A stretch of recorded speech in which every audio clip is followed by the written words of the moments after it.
And welcome back to our In Focus discussion tonight on complex and debilitating illnesses. So today is the International Day of Awareness for myalgic encephalomyelitis, chronic fatigue syndrome, and fibromyalgia.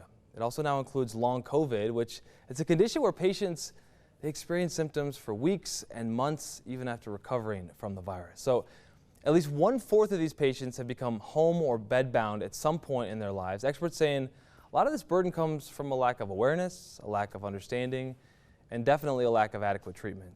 Joining us tonight, two patients, Jessica Turner and Hannah Powell, both living with multiple illnesses. And Jessica and Hannah, just thanks for coming on tonight. Yeah, thank you. Thank you so much. Yeah, excited to chat with you. So you both began, well, Hannah, we'll start with you. You began experiencing symptoms about 6 years ago. Can you kind of briefly tell us where you were and what happened and what you ended up being diagnosed with? Sure. So always as a kid, I had kind of a compromised immune system, but what really changed for me was when I was 17, I went on a service trip to Belize and I caught a virus, and pretty much I never recovered. My symptoms got a lot worse, a lot more frequent. It took about a year for me to realize something was really wrong. And what I got diagnosed with was ME/CFS, fibromyalgia, POTS, mast cell activation syndrome, and endometriosis. Wow, that sounds like a scary thing to have happened being abroad, and we can get back to it. Jessica, you're here tonight as well, I guess. Tell us about the symptoms you first started experiencing 20 years ago, right? And the conditions you've been diagnosed with. Right. So I was in high school. I was a teenager, about 16 years old, when I first became ill. For me, it started with a series of viral infections, and including Epstein-Barr and walking pneumonia. And then it kind of felt like I just never quite got better. It wasn't, for some people, it can be like one moment where everything snaps. And for me, it was a little bit more gradual. But by the time fall rolled around in the year 2000, something was definitely wrong. I started having headaches, and they became chronic, and to the point where I couldn't remember not having a headache. Then time went on, and I was eventually diagnosed with POTS, which stands for Postural Orthostatic Tachycardia syndrome. And brain fog was a very common symptom. There's muscle weakness, post-exertional malaise, so after exertion you just have this profound fatigue, and sleep disturbances, and on and on. As the years went on, it kind of evolved into fibromyalgia and mast cell activation syndrome.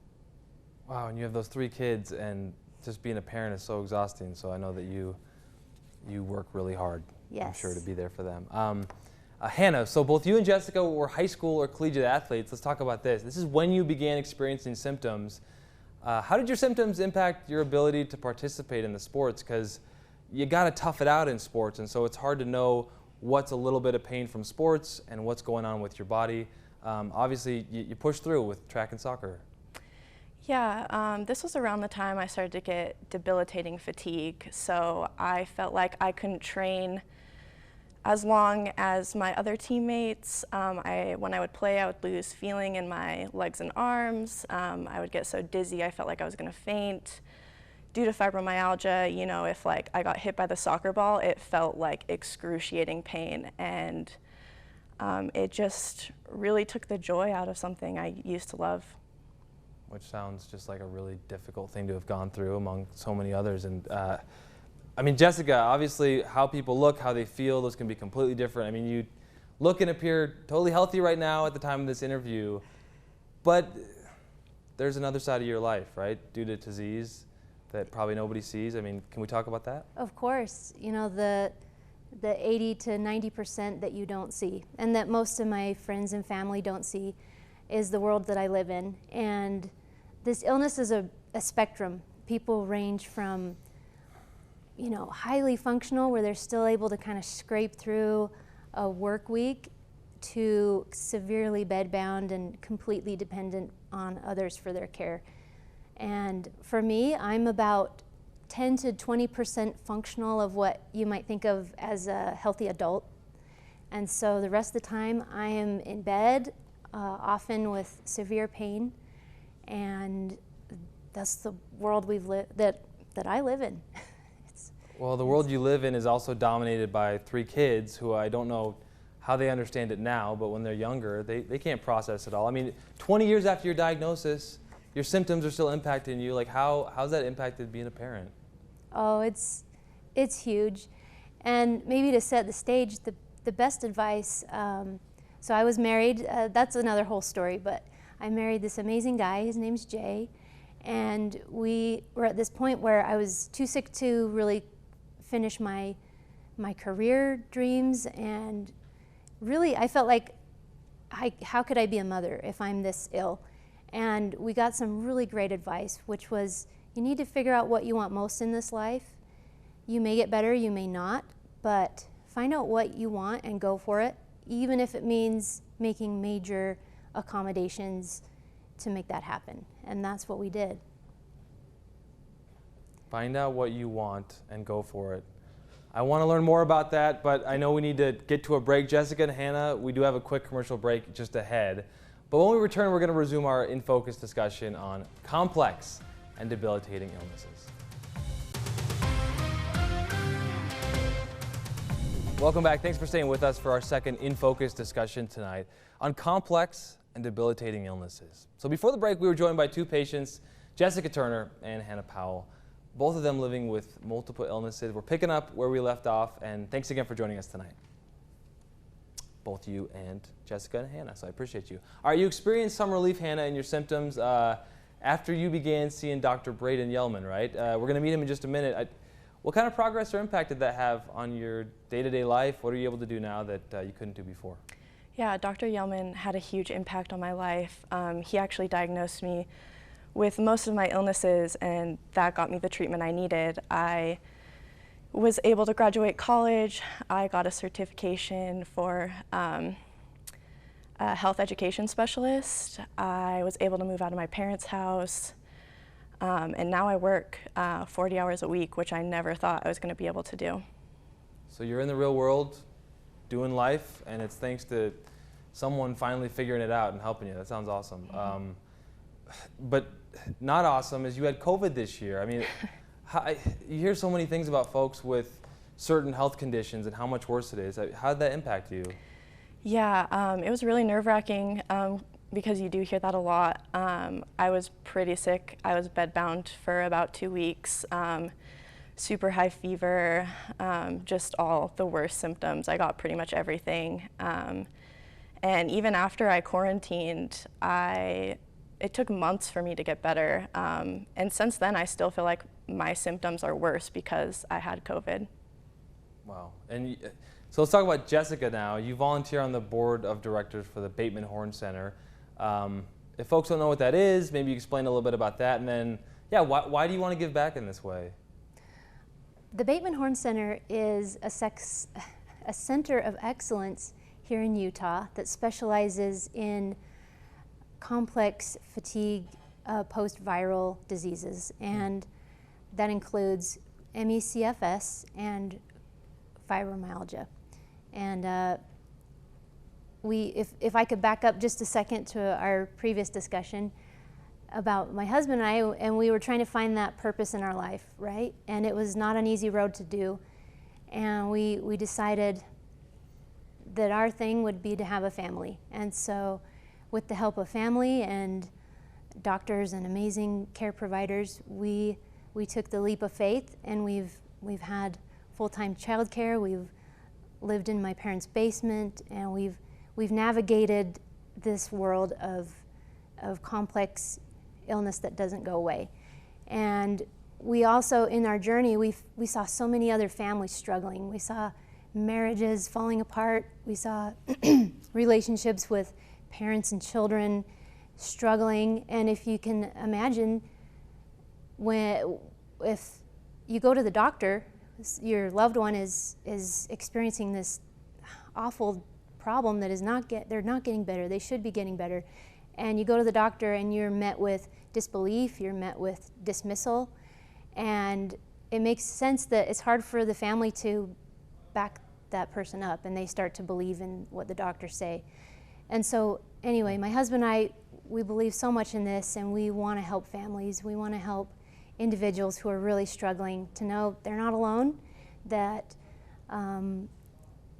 we can learn ways to communicate. That's half the battle, is learning how to communicate this complicated illness and build that hope and that dream that you can live with this illness and you can still build a life with it. And being a part of the Bateman Horne Center as a volunteer on the board is a way to do that. And it also gives meaning to the suffering, and hopefully it boosts others and helps them on their way and their journey. Well, having a family, there's just so much required of you to take care of others that sometimes it's hard to take care of yourself. And in your situation, you just have so much that you need to do as far as self-care. So choosing that one thing and going for it, your family, pretty amazing. Okay, so Hannah, today is this International Awareness Day. I mean, what does the day mean to you? It means to me that physicians start to recognize this illness as real and serious and be able to recognize it in their patients and get them the help they need. It means that someone watching this says, hey, maybe that's what I have, and they have, a road to go down to finally get their diagnosis. It means opening more centers like the Bateman Horne Center so more people can get treated. It means making an invisible illness visible. That's what you're doing today. We appreciate it. Jessica, what is your message to others who might be suffering from these diseases, if they're experiencing lingering effects from COVID-19, if they can't figure it out and they're watching this? Well, what's your message? Well, first of all, it breaks my heart that this pandemic has become the catalyst to send so many amazing people into this world of complex chronic illness. And I just want to reach out and hug every single person and let them know that it's going to be okay. And also to take it easy on themselves, because your body is working overtime. Your body's been through a traumatic thing. These viruses are really nasty. And so if they can hold on, if they can take it easy, take their version of taking it easy, then times it by 5, and that's how easy they really need to take it. So allow their body time to heal. The Bateman Horne Center, their website, batemanhorncenter.org, has amazing educational videos that can help give them tools, ideas, and how to do that, because it's easier said than done. We call it pacing, but really it's how to help. And the earlier you start, the better. And just don't push. It's going to be okay. We're all in this together. Okay, Jessica Turner, thank you so much. Hannah Powell as well. Both of you have been brave enough to share your stories. We really appreciate it, living with complex and debilitating illnesses. So thank you again for spending your time with us tonight. Yeah, thank you so Thanks much. for having us. And welcome back to our third and final In Focus discussion tonight. It's on complex and debilitating illnesses. Joining us now, Dr. Braden Yellman, medical provider at the Bateman Horne Center. Dr. Yellman, thanks for being here tonight as part of our discussion.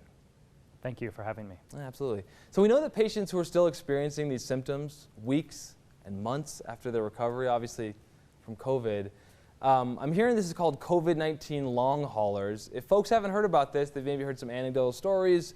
I still have symptoms 3 months later. Obviously, it's starting to get sort of like codified in medical terms. Can you talk about long COVID? Yeah, so long COVID is a term we use to describe a set of complicated and numerous symptoms that occur sometimes at the beginning of a COVID-19 infection, but then persist long beyond the point where that infection has cleared. So there's no more replication of the virus. Testing for the virus shows that the virus is no longer present, and yet the illness continues to progress and sometimes even get worse. These symptoms tend to be particularly debilitating to people, preventing them from completing their normal work activities, school activities, or even taking care of themselves at home or taking care of their families. So why is it important for the public and the medical community to really be informed about all that you do? I mean, what is the big message that you try to drive home for folks who may not be all that tapped into long COVID or some of these longer term effects?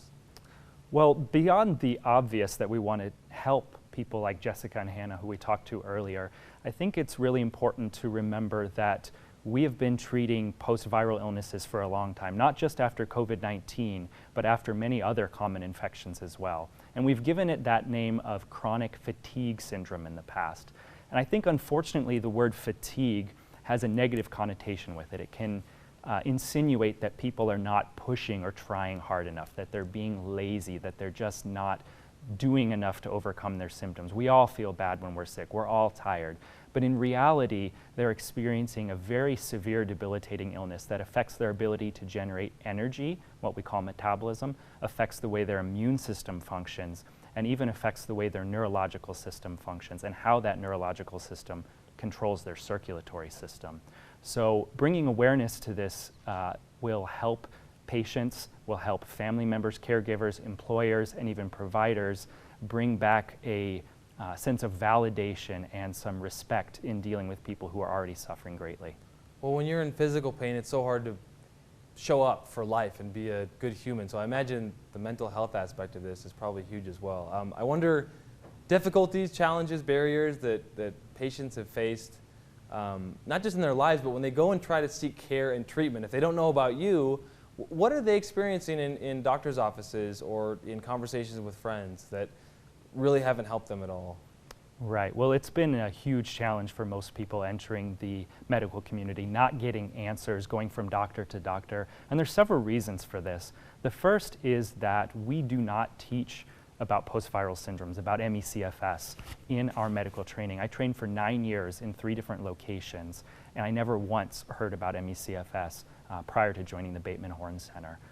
Secondly, it's a challenge for doctors when we don't have what's called a biomarker for diagnosis. And a biomarker specifically means a lab test or an imaging test that we can look at that says, yes, this is indeed what illness somebody is dealing with. So when labs don't come back with answers, it can leave doctors scratching their heads. But then probably also importantly is the fact that because we don't always identify post-viral illnesses, we don't have the ability to study them as well. We don't have as many numbers of people joining evidence-based studies, and therefore we don't have an evidence base on which to base treatments and publish data that physicians will read. Has COVID given your field a little bit of a boost as it relates to, we know this virus dominated our world, we know that there are symptoms afterward, you've been dealing with symptoms after viruses for your career. Has that helped in the sense that you will get more research down the line now, or is it still a huge issue for you as far as getting more folks to go through some of these trials? Well, as awful as COVID-19 is, it really is a bit of a silver lining for people who've had ME/CFS and other post-viral illnesses for many years. A lot of times there has not been enough funding from the NIH and other facilities that provide funding for medical research and not much awareness among physicians. But now with a global pandemic, it's hard to turn your head and not realize what's happening to so many people since they are affected. We do hope that with all the money going into long COVID research that we will learn more about the genesis of all post-viral syndromes and ME/CFS and learn more about how to prevent it or reverse it as well. Well, we hope that you continue to get that research done. Speaking of the Bateman Horne Center, I mean, relatively small. I don't want to speak on how big or small you are. You guys are doing great work, but you can't see everyone who needs help, I guess, right, with that size. I mean, where can patients go? Let's say you're just so busy, you want to help as many people as you can, and they're desperate for support or education or just resources. Yeah, we are a very small nonprofit, but we try to be as nimble as possible. And we've spent a lot of time, particularly in the last 2 years, developing our website to be a resource for everybody. It's the batemanhorncenter.org. There we have videos, we have printouts that people can bring in and show their physicians or their other care providers. And we have resources that are designed to help patients, to help caregivers and families, to help employers, and even help other medical providers understand and provide some treatment and comfort for people with this illness. I would also like to point out that our website has a lot of information from the U.S. Clinician Coalition, a group of clinical experts in ME/CFS like myself who have gotten together and created standards for diagnosis and for treatment. So we have a lot of links to those resources on our website as well. Okay, well, we hope that this helps other folks get some of the answers, or at least start to have some of the conversations that lead to the answers that they're looking for. You've been hearing from Dr. Braden Yeoman, medical provider at the Bateman Horn Center. And Dr. Yeoman, thank you again for coming on tonight. Thank you, Nick. I appreciate it.